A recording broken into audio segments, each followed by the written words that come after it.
চাও পুরো 7টা ভরে দেব আমরা। তো তোমরা ওদেরকে 8টা ভরে দেব, তোমরা 8টা ভরে দিয়ে আমরা ভরে দেব আমরা 9টা। একটা ড্রিঙ্কস বানাবো। অলরেডি তো 7টা খেয়েছেন আর 2টা বেশি দিয়ে দেব হ্যাঁ, 9টা। ঠিক আছে, আমরা সেভেন আপ তো আছেন। তোমাদেরকে 16টা দিব, ওকে?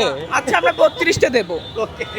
না না, আমরা পালিয়ে জানি, আমি তো সাহসী বলে ওদেরকে সাহস দিতে আসলাম, তাই না? আমি পিওর ব্রাজিল ভক্ত বলে তো এখানে আসছি, সাহস আছে বলে তো আছি। আপনি হয়তো এখানে এখন পেলেন তাই। মেসি যত ভালো করুক না কেন, এটা তো আমার ভালো লাগবে না, কারণ আমি তো পিওর ব্রাজিল সাপোর্টার, তাই না? ভালো কিছু করছে, আর জার্মানিতে কোনো দল হলো কিন্তু দুধভাত একটা দল।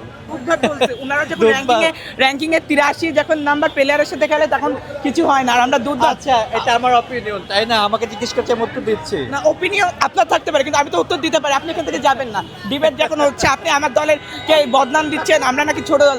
আপনারা খেলে আসেন। ওকে, ঠিক আছে, তোমাদের সাথে আমরা ফাইনাল খেলবো। তোমাদের ফাইনাল আমরা চাও পুরো 7টা ভরে দেব আমরা। তো তোমরা ওদেরকে 8টা ভরে দেব, তোমরা 8টা ভরে দিয়ে আমরা ভরে দেব আমরা 9টা।